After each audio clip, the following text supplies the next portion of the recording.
आज मैं आपके सामने एक एक्यूज्ड या आरोपी की हैसियत से नहीं खड़ा। I have been discharged on भी पहला ही चल रहा नहीं, आपके हिसाब से पहला चल रहा है। Well- मैंने 3 पॉइंट्स लिखवाए। देखिए, कोर्ट के तरीके से चलती है, वो आप नहीं समझ पाएंगे, मगर मैं अपने तरीके से कोर्ट चलाती हूँ, वैसे चलाऊंगी। तो You may say why this bench should not hear it. That's all. Mister Mirza, I am going to speak to. और जुडिशरी की बहुत इज्जत करता हूँ, जज साहिबा की इज्जत करता हूँ, और मेरे ऑपोजिट में तुषार मेहता साहब हैं जो कि देश के सॉलिसिटर जनरल हैं, बहुत बड़े वकील हैं। मैं उनका भी आगे करते हैं। मैं 2 मिनट हम आगे करते हैं। उनसे सहयोग की अपेक्षा करता हूँ क्योंकि मैं पहली बार आ रहा हूँ। मैं उम्मीद करता हूँ कि क्योंकि आप स्वयं आप खुद कर रहे हैं इसको आगे, तो फिर आपको एक लॉयर के तौर पे आप आगे कर रहे हैं, तब वो हर चीज के लिए आपको मालूम है कि how courts work. So I think the respect is mutual as far as I am concerned and you are concerned. We'll just concentrate on this case and we will argue the recusal application. Nothing personal. Yes, that's right. Interrupt him or something. I am here to cooperate with you. You can please start your arguments now. Ma'am, आज मैं आपके सामने एक accused या आरोपी की हैसियत से नहीं खड़ा। I have been discharged, honourably discharged, और मैं 1-2 लाइनें केवल जो ट्रायल कोर्ट का Discharged. I have not stayed that order. या आई एग्री मैम, तो मैं 1-2 लाइनें बस उस ऑर्डर में से पढ़ना चाहूंगा शुरू में। नहीं, आप अभी सुनिए, अभी सिर्फ केवल रिक्यूजल सुन रहे हैं हम। मैम रिक्यूजल पे आ रहा हूँ, बस 1 मिनट अलाउ कर दीजिए मुझे। मैम, ट्रायल कोर्ट ने लिखा है, बस 1-2 लाइनें पढ़ूंगा। This court is left in no manner of doubt that the prosecution case does not disclose even the threshold of a prima facie suspicion, far less the grave suspicion mandated by settled principles of criminal jurisprudence. Wait a minute, Kejriwal, please, let's concentrate. That's why we are before the court challenging. I'm coming to that. You may say why this bench should not hear it. That's all. Mr. Mehta, I am going to speak to him. Now, Mr. Jain, are you assisting him? I'm on exams. So, no, I'm so sorry. I'm so sorry. Once a litigant is allowed to, he says, I have not authorized anyone, means that he is not authorized by anyone. He hasn't authorized anyone. So, we will not do that. Proxy नहीं करेंगे हम. किसी के लिए भी नहीं. I'm sorry, मतलब, please. नहीं, आप मुझे तो कह ही नहीं सकते, मुझे क्या कहेंगे आप? But, देखिए, मिस्टर केजरीवाल, हम लोग रिक्यूजल पर आज सुन रहे हैं। रिक्यूजल पे ही आ रहा हूँ। रिक्यूजल पर हम सीधा ही आएंगे। मैं सीधा ही आ जाऊंगा रिक्यूजल पे। मैम, थोड़ा सा हल्का सा बैकग्राउंड मुझे बताना पड़ेगा मैम, थोड़ा सा। क्योंकि मैं ये फाइल को पढ़ चुकी हूँ। मैम, आप पढ़ चुके हैं मैम। 2 मिनट दे दीजिए मुझे, 2 मिनट मुझे सुन लीजिए। ट्रायल कोर्ट ने 3 नवंबर से 12 फरवरी के बीच में 3 महीने डे टू डे बेसिस पे हेयरिंग्स की, 40,000 पन्नों के एविडेंस पढ़े, और उसके बाद उन्होंने हम लोगों को डिस्चार्ज किया। सबको म्यूट कर देंगे, जब तक हम नहीं बोलेंगे वो तब तक कोई नहीं बोलेगा। 9 मार्च को इस केस की इस ऑनरेबल कोर्ट में पहली सुनवाई हुई।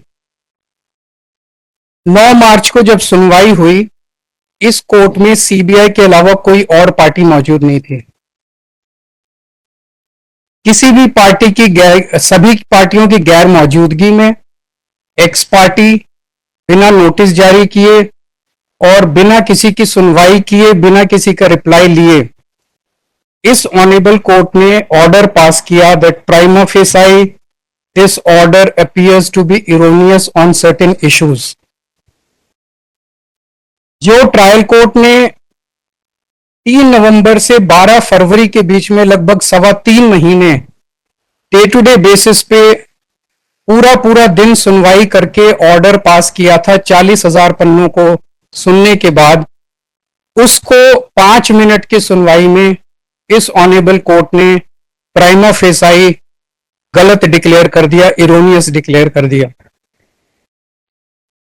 जब ये 9 मार्च का ऑर्डर आया मिलॉर्ड, तो मेरा दिल बैठ गया। I was really shocked and I started having doubts whether serious apprehensions whether the court is biased and whether I will get justice here. That is the time I wrote a letter on the administrative side to the Chief Justice of Delhi High Court on 11th March that the case may be transferred to some other bench.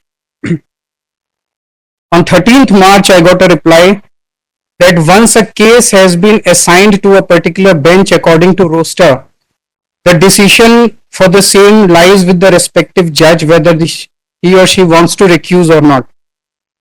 After receiving that letter, I filed this recusal application before this honorable court. The question is an apprehension in the mind of the party. In that case also, this court relied upon Ranjit Thakur versus Union of India, which says judge is not to look at his own mind and ask himself, however honestly am I biased, but to look at the mind of the party before him. उस judgement पे rely करके ED को transfer application allow कर दी गई. All that I am demanding, my lord, is same parity as ED, especially when my apprehensions are on much stronger ground than the apprehensions expressed by ED in their application. I've gone through that. Right. So just इस honourable court के सामने 5 पहले cases आ चुके हैं. मेरा case आया था जिसमें whether my arrest was legal और illegal, that was the matter before this honourable court. Sanjay Singh, Manish Sisodia, Kavita and Aman Dhal, इन 4 के केसेस आए थे बेल रिलेटेड मैटर्स.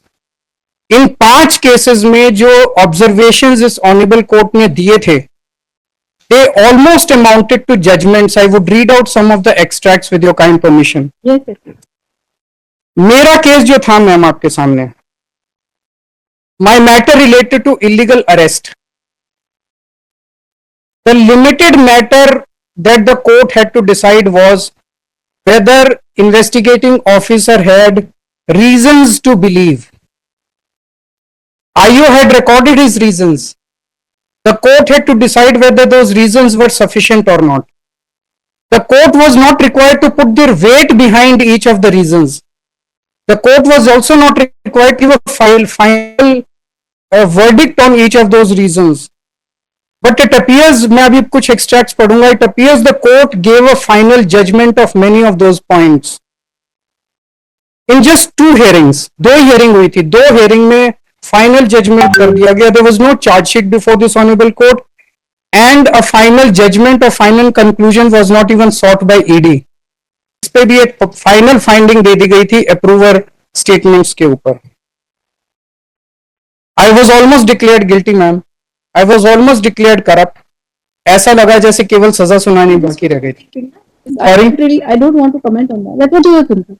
इन कनकलता वर्सेस स्टेट में फिर से वो 2 लाइनें पढ़ना चाहूंगा. The honourable supreme court held that earlier strong observations may create a reasonable apprehension. These are earlier strong observations of this honorable court, that the court has so committed itself to a given approach or thought process. Trial court के orders इन सभी points पे completely contrary हैं. As I said, trial court ने 3.25 महीने hearings की थी, 40,000 पन्ने. The trial court has concluded no crime took place. There was no corruption. There were no kickbacks. There was no demand of bribery. There was no proceeds of crime. 45 crore bribe charge is wrong. कोई गोवा में पैसा नहीं ले जाया गया. और recovery के ऊपर मैम जो आपकी फाइंडिंग थी, दैट अगर पैसे रिकवरी नहीं भी हुई तो उससे कोई फर्क नहीं पड़ता, इस पे ट्रायल कोर्ट ने लिखा है पैरा 1016 एट पेज 543. आपका आर्ग्यूमेंट क्या है? आप ये कहना चाह रहे हो कि जो ट्रायल कोर्ट ने क्योंकि सच बोला है तो मेरी इसलिए जो मेरी नहीं मैम, मैं आ रहा हूँ. एक मिनट, ट्रायल कोर्ट ने मेरी बात सुना है, मैं सिर्फ केवल आपको इस बात पर सुन रही हूँ कि आपके माइंड में एप्रीहेंशन की. एप्रीहेंशन ये आप ये नहीं कह सकते. मैं उस पॉइंट पे आ रहा हूँ. मैं अगर आपसे क्वेश्चन पूछ रहा हूँ, मैं बता रहा हूँ. मैं आपको क्वेश्चन करूंगी, आप उसकी वेट करेंगे, फिर आप मुझे आंसर करेंगे. मैं जवाब दे रहा हूँ. अब मैं क्वेश्चन तो पूछने दो. ओके, क्वेश्चन तो पूछने दो. मैंने क्वेश्चन क्या पूछा? मैंने आपको सिर्फ बार बार मैं आपसे एक ही रिक्वेस्ट करी कि मैं केवल आज आपको रिक्यूजल पर सुन रही हूँ कि आपके माइंड में अभी तक आपने बिल्कुल सब कुछ जो भी आर्ग्यूमेंट किया बिल्कुल ठीक आर्ग्यूमेंट किया कि आपके माइंड में क्यों एप्रीहेंशन है.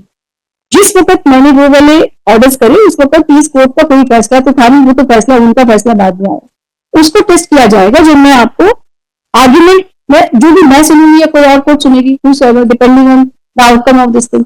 तो आज हम केवल कॉन्सेंट्रेट जो आपके 10 पॉइंट्स हैं, हम उन 10 पॉइंट्स पे कॉन्सेंट्रेट करेंगे. उसमें से मैंने आपके तीन पॉइंट्स लिखवाए। मैम अभी पहला ही चल रहा नहीं, आपके हिसाब से पहला चल रहा है, मैम। मैंने 3 पॉइंट्स लिखवाए। देखिए कोर्ट कोर्ट के तरीके से चलती है, वो आप नहीं समझ पाएंगे, मगर मैं अपने तरीके से कोर्ट चलाती हूँ, मैं ऐसे चलाऊंगी। तो मैंने आपके 3 पॉइंट्स लिखे, आपके 3 एप्रीहेंशन अभी तक आए। 3 एप्रीहेंशन एक पॉइंट में भी हो सकते हैं कि आपने मुझे बोला कि आपने तो मुझे इसी में आपने की थी, आपने मुझे बता दिया। और जब आपका माइंडसेट ही ऐसा चल रहा है तो फिर मैं क्यों सोचूं कि आप मुझे न्याय देंगी, आप दोबारा से वो लिखेंगी, That's what you want to say ना, तो वो लिखवा देना, ठीक है, वो मैंने नोट कर लिया। वो मैं इसलिए पढ़ रहा हूँ मैम ट्रायल कोर्ट का, बिकॉज इतना ज्यादा कॉन्ट्रेरी है कि विल इट भी वो जो कनकलता वाले केस में है कि वो स्ट्रॉन्ग ऑब्जर्वेशंस कंट्रास्टेड विद अब देखिए खुद कर रहे हैं तो आपको ये पता नहीं कि मैं उससे हायर कोर्ट हूँ, मैं जानता हूँ। आप ये नहीं कह सकते ना। आप मुझे बार बार ये मैं बस ये कह रहा हूँ कि will it be possible for this honourable court to revise with such, that is for you to argue। ये मेरी अप्रीहेंशन है मैम। मैं एप्रीहेंशन लिखवा दिया ना। मैं उसी पे अभी बस 2 पैराग्राफ्स अच्छा हाँ, ये लिखना भूल गया।